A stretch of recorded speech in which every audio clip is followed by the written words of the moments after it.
കുഴിപ്പള്ളി മണ്ഡലം 4, 5, 6 വാർഡുകളിലെ മഹാത്മാഗാന്ധി കുടുംബ സംഗമം മുൻ MP KP ധനപാലൻ ഉദ്ഘാടനം ചെയ്തു.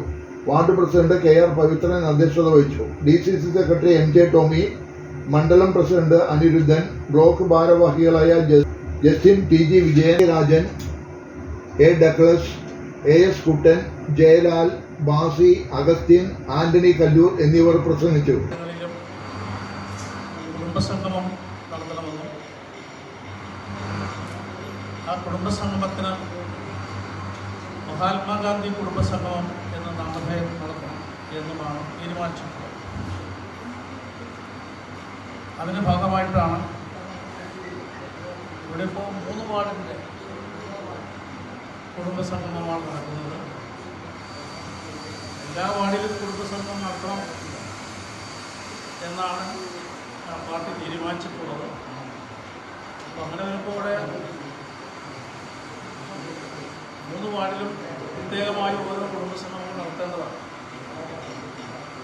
3 വാർഡിലും കൂടി ഒരുമിച്ച് കൂടുന്നതായി കുടുംബസംഗമത്തിൽ തന്നെ ഇവിടെ സ്വാഗതപ്രാസംഗം പറഞ്ഞതുപോലെ പങ്കാളിത്തം വളരെ കുറവാണ്. അദ്ദേഹം പറഞ്ഞത് കാലാവസ്ഥ എന്നൊക്കെ പറഞ്ഞു. കാലാവസ്ഥയ്ക്ക് ഒരു കുഴപ്പമില്ല, ഇത് ചൂടുണ്ടെന്നല്ലാതെ എന്തായാലും ഞാൻ ഉദ്ദേശിക്കുന്നത് പോലെയുള്ള പ്രവർത്തകർ ഈ കുടുംബസംഗമത്തിൽ പങ്കെടുക്കാൻ നമ്മുടെ പാർട്ടിയുടെ ഏറ്റവും അടിസ്ഥാന ഘടകം എന്നുള്ളത് വാർഡ് കമ്മിറ്റിയാണ്. ആ വാർഡ് കമ്മിറ്റിയിൽ ഓരോ വാർഡ് കമ്മിറ്റിയിലും 21 പേരുണ്ടാകണം. Ward president, secretary, vice president ഒരു വനിതയായിരിക്കണം എന്നൊക്കെ കൃത്യമായി പാർട്ടി തീരുമാനിച്ചിട്ടുണ്ട്. പക്ഷെ നമുക്ക് എല്ലാ വാർഡുകളിലും പാർട്ടി ആഗ്രഹിക്കുന്നത് പോലെയുള്ള സജീവമായ വാർഡ് കമ്മിറ്റികൾ ഇല്ലാത്തതിൻ്റെ കുറവാണ് എന്നാണ് പാർട്ടി നേരിടുന്ന ഏറ്റവും വലിയ പ്രശ്നം. സമയത്തെ നമ്മളെല്ലാവരും പോയി, നമ്മുടെ പ്രതിപക്ഷ നേതാവ് പോയി, KPC പ്രസിഡന്റ് പോയി, മുൻ പ്രതിപക്ഷ നേതാവ് രമേശ് ചെന്നിത്തല പോയി, MP-മാർ പോയി, പാർട്ടിയുടെ ഉന്നതമായ നേതാക്കന്മാർ പോയി, ഞാൻ ഉൾപ്പെടെ പോയി അവിടെ അവർക്ക് പിന്തുണ പ്രഖ്യാപിച്ചുകൊണ്ട് പ്രസംഗിക്കുകയുണ്ടായി. തിരുവനന്തപുരത്ത് മാർസിസ്റ്റുമായിട്ടുള്ള ഒരാൾ പോലും കൂടെ പിന്തുണ പ്രഖ്യാപിക്കാൻ പറഞ്ഞില്ല എന്ന് മാത്രമല്ല, മാർസിസ്റ്റ് പാർട്ടിയും ഗവൺമെന്റും ആ സമരത്തെ എത്ര മോശമായിട്ടാണ് ചിത്രീകരിക്കുന്നത്. നമ്മുടെ റമനൻ കരീം എന്ന് പറയുന്ന CIQ-ന്റെ മാർസിസ്റ്റ് പാർട്ടി ആണ് തൊഴിലാളി വർഗ പാർട്ടി. ആ തൊഴിലാളി വർഗ പാർട്ടിയുടെ തൊഴിലാളി സംഘടനയാണ് CIQ. തൊഴിലാളികളുടെയും പാവപ്പെട്ടവരുടെയും ആവശ്യങ്ങൾക്ക് വേണ്ടി ഉള്ളതും ഇല്ലാത്തതുമായ അനാവശ്യമായ സമരങ്ങൾക്ക് പോലും നേതൃത്വം കൊടുക്കുന്ന ഒരു രാഷ്ട്രീയ പ്രസ്ഥാനത്തിന്റെ നേതാവ് ആ ആശാ വർക്കേഴ്സ്, പാവപ്പെട്ടവരായ ആ ആശാ വർക്കേഴ്സിന്റെ സമരത്തെ കുറിച്ച് പറഞ്ഞത് ഞാൻ നിങ്ങളുടെ പത്രത്തിൽ വായിക്കുന്നു. കരീം മാത്രമല്ല, ഗോവിന്ദ എന്ന് പറയുന്ന അവരുടെ സംസ്ഥാന വൈസ് പ്രസിഡന്റ് അല്ലെങ്കിൽ മന്ത്രിമാർ ഉൾപ്പെടെ വീണാലോ ഇപ്പോഴും പറഞ്ഞുകൊണ്ടിരിക്കുകയാണ് ഇത് അനാവശ്യ സമരമാണ്. വനിതാ ദിനത്തിൽ ഇവരൊരിക്കലും ഇരിക്കരുതായിരുന്നു. ഏറ്റവും കൂടുതൽ ഓർഡർ അറിയപ്പെടുന്നത് കേരളത്തിലാണ്. ഒരു നിയമസഭയിൽ രാമമാങ്കൂട്ടത്തിൽ ബഹുമാനപ്പെട്ട മന്ത്രി വീണാലോകനുമായി ഒരു സംവാദം നടന്നപ്പോൾ അദ്ദേഹം പറഞ്ഞു, നിങ്ങൾ അവരുടെ ലിസ്റ്റ് വായിച്ചു ഓരോ സംസ്ഥാനത്തിന്റെയും. ഇവിടത്തേക്കാൾ കുറവുള്ള സംസ്ഥാനങ്ങൾ ലിസ്റ്റ് വായിച്ചു, പക്ഷേ ഇവിടത്തേക്കാൾ കൂടുതൽ കൊടുക്കുന്ന സംസ്ഥാനങ്ങളുടെ ലിസ്റ്റ് അദ്ദേഹം വായിച്ചില്ല. അത് രാഹുൽ മാങ്കൂട്ടത്തിൽ പറഞ്ഞു, നിങ്ങൾ മുഴുവൻ ലിസ്റ്റ് വായിക്കൂ. ഇതിനേക്കാൾ കൂടുതൽ കൊടുക്കുന്ന സംസ്ഥാനങ്ങൾ പിരിഞ്ഞു പോകുമ്പോൾ 5 ലക്ഷം കൊടുക്കുന്ന സംസ്ഥാനം, 1.5 ലക്ഷം കൊടുക്കുന്ന സംസ്ഥാനം, ഇവിടെ 9 പൈസ പിരിഞ്ഞു പോകുമ്പോൾ കൊടുക്കുന്നില്ല.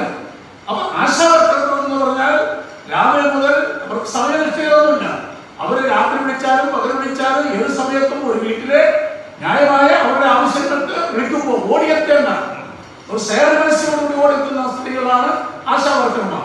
അവരെയാണ് ഈ തുച്ഛമായ വേതനം കൊടുത്തതിനെ വർദ്ധിപ്പിക്കണമെന്ന് ആവശ്യപ്പെട്ടപ്പോ ആ സമരത്തിനെതിരെ വിശദമായി ഇപ്പോ ആ സമരപ്പന്തലിന് ടാർപോൾ അടിച്ചു കഴിഞ്ഞു, കളഞ്ഞു, മഴയിൽ തന്നെ ഇരിക്കുകയാണ്, മുദ്രാവാക്യം വിളിക്കുകയാണ്. അങ്ങനെ സമരം ചെയ്യുന്ന ആളുകൾക്ക് അനുഭാവമായ ഒരു തീരുമാനം എടുക്കുകയോ പറയുകയോ ചെയ്താതെ ഇന്നലെ പോലും ബഹുമാനപ്പെട്ട മന്ത്രി വീണ ജോർജ് വളരെ മോശമായിട്ടാണ് ആ സ്ത്രീകളെ ചിത്രീകരിച്ചിട്ടുള്ളത്. സുരേഷ് ഗോപി BJP-കാരനാണ്, കേന്ദ്രമന്ത്രിയാണ്. അദ്ദേഹം അവിടെ ചെന്നപ്പോൾ മഴ കാരണം അദ്ദേഹം കുറെ മഴക്കോട്ടും കുടയൊക്കെ വാങ്ങിച്ചു കൊടുത്തു. അദ്ദേഹം അതിന്റെ കൂടെ നിന്നു.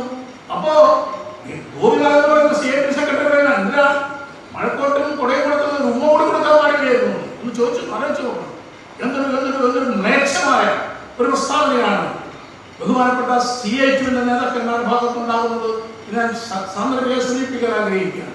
ഇവിടെയാണ് ഞാൻ നേരത്തെ പറഞ്ഞതുപോലെ നമ്മൾ മഹാത്മാഗാന്ധിയെ കുറിച്ച് ഓർക്കുമ്പോഴും മഹാത്മാഗാന്ധിയുടെ ജീവിതശൈലിയെ കുറിച്ച് ഓർമ്മകൾ വരുമ്പോഴും നമ്മൾ ശ്രദ്ധിക്കേണ്ട കാര്യം, നമ്മൾ ഈ സമൂഹത്തിൽ ജീവിക്കുന്നത് സമാധാനം ഉണ്ടാകാൻ വേണ്ടിയിട്ട്, സമൂഹത്തിൽ സൗഹാർദ്ദത്തോടെ ജീവിക്കാൻ വേണ്ടിയിട്ട്. അങ്ങനെയുള്ള 3, 4, 5 വാർഡുകളിലെ കുടുംബ സംഗമമാണ് ഇവിടെ കൂടുന്നത്. 4, 5, 6 വാർഡുകളിലെ കുടുംബ സംഗമമാണ് ഇവിടെ നാം വിഭാവനം ചെയ്തിട്ടുള്ളത്. ഞായറാഴ്ച ആയതോടും കാലാവസ്ഥയുടെ മാറ്റങ്ങളും കൊണ്ടും നമ്മുടെ അംഗങ്ങൾ പലരും എത്താത്തതുകൊണ്ടും ഹാളിൻ്റെ നമ്മുടെ അംഗങ്ങൾ കൃത്യമായി ഹാളിൽ എത്തിയിട്ടില്ല. അതുകൊണ്ട് ഇന്നിവിടെ എത്തിയിട്ടുള്ള ഓരോ വ്യക്തികൾക്കും എൻ്റെ പേരിലും പാർട്ടിയുടെ പേരിലും പ്രത്യേകം സ്വാഗതം ആശംസിക്കുകയാണ്. നമ്മുടെ ഇന്നത്തെ ഇവിടെ പരിപാടിക്ക് ഉദ്ഘാടനം എത്തിയിട്ടുള്ള മുൻ XMP KP ധനപാലൻ സാറാവർക്കും എല്ലാവർക്കും ഒരേ സ്വരത്തിൽ സ്വാഗതം പറഞ്ഞുകൊണ്ട് ഞാൻ എൻ്റെ വാക്കുകൾ അവതരിപ്പിക്കുന്നു. വാർഡിലുള്ള ഏറ്റവും മുതിർന്ന പ്രവർത്തകരെ ഒരു ആദരിക്കണ ഒരു ചടങ്ങ് ഇവിടെ സംഘടിപ്പിച്ചിട്ടുണ്ട്. ആദ്യമായി ഈ ആദരവ് നൽകുന്നത് ബഹുമാനായ മുൻ MP ശ്രീ KP ധനപാലൻ അവർകളാണ്. ആദരവ് ഏറ്റുവാങ്ങുന്നത് 6ാം വാർഡിലെ നമ്മുടെ കോൺഗ്രസിന്റെ സീനിയർ പ്രവർത്തകനും അതുപോലെ തന്നെ വളരെയേറെ ശാരീരികമായ വിഷമതകൾ ഉണ്ടെങ്കിൽ പോലും നമ്മുടെ ക്ഷണം സ്വീകരിച്ച് ഈ കുടുംബ സംഗമത്തിൽ പങ്കെടുത്ത കൈകോളത്തിൽ വേലുകുട്ടി പുരുഷനെ ആദരവ് ഏറ്റുവാങ്ങുന്നതിന് വേണ്ടി ക്ഷണിക്കുന്നു. ആദരവ് നൽകുന്നതിന് വേണ്ടി ബഹുമാനായ KPയും ക്ഷണിച്ചു കൊടുക്കുന്നു.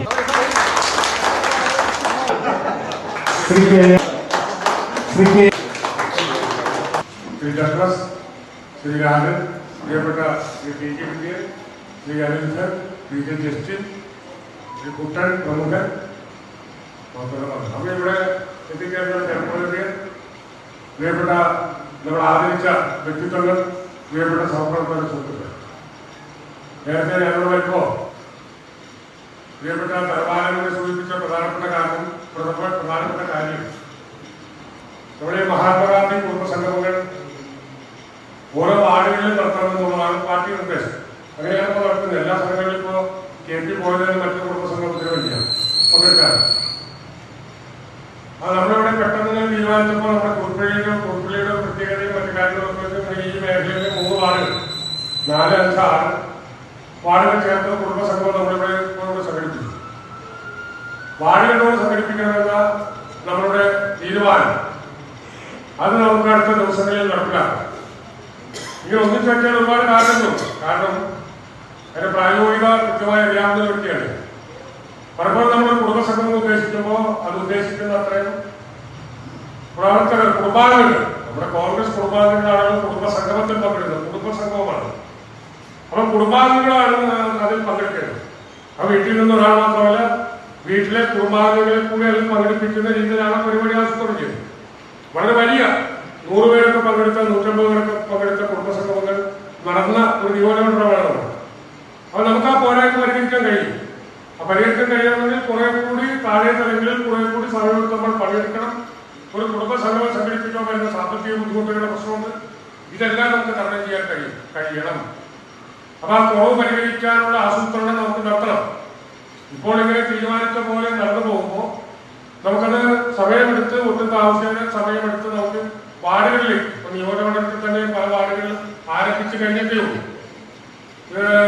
അത് ഒക്കെ പൂർത്തിയായി വരുമ്പോഴേക്കും ഇതിന്റെ ഒരു ഉച്ചസ്ഥാനിൽ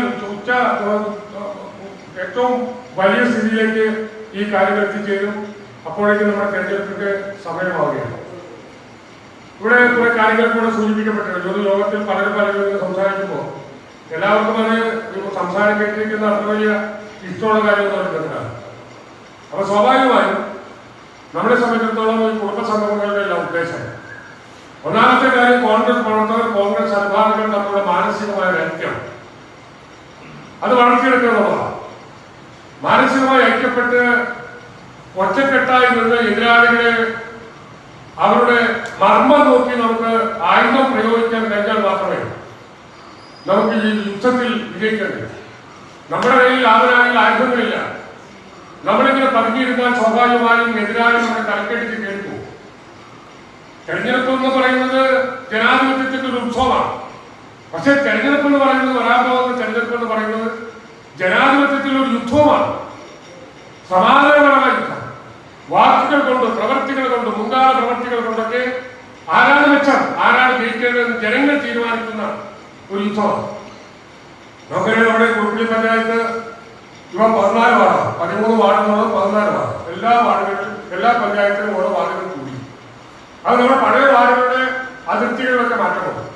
നമ്മൾ കേൾക്കുന്നത് ഭരണ മാറ്റങ്ങൾ വന്നതുകൊണ്ട് സ്വാഭാവികമായും എല്ലാ വാർഡുകളിൽ നിന്നും നറുക്കിട്ടായിരിക്കും നമ്മുടെ 50% വരുന്ന സംവരണ സീറ്റുകൾ തീരുമാനിക്കുന്നവർ കേൾക്കുന്നു. പല അഭിപ്രായങ്ങളുമുണ്ട്. പക്ഷെ സജീവമായ തീരുമാനം കേൾക്കുന്നുണ്ട്. അതോടൊപ്പം തന്നെ ഇപ്പോൾ വന്നിരിക്കുന്ന വാർഡുകളുടെ അതിർത്തികളിൽ ഇപ്പൊ അതിന് പരാതികൾ കൊടുത്തു, ഹീറിംഗ് നടത്തി, അതിന്റെ നടപടിക്രമങ്ങളൊക്കെ പൂർത്തിയാക്കി ഏതാണ്ട് വലിയ താമസമില്ലാതെ പ്രഖ്യാപിക്കപ്പെടുമ്പോൾ വലിയ മാറ്റങ്ങളൊന്നും ഉണ്ടാകും.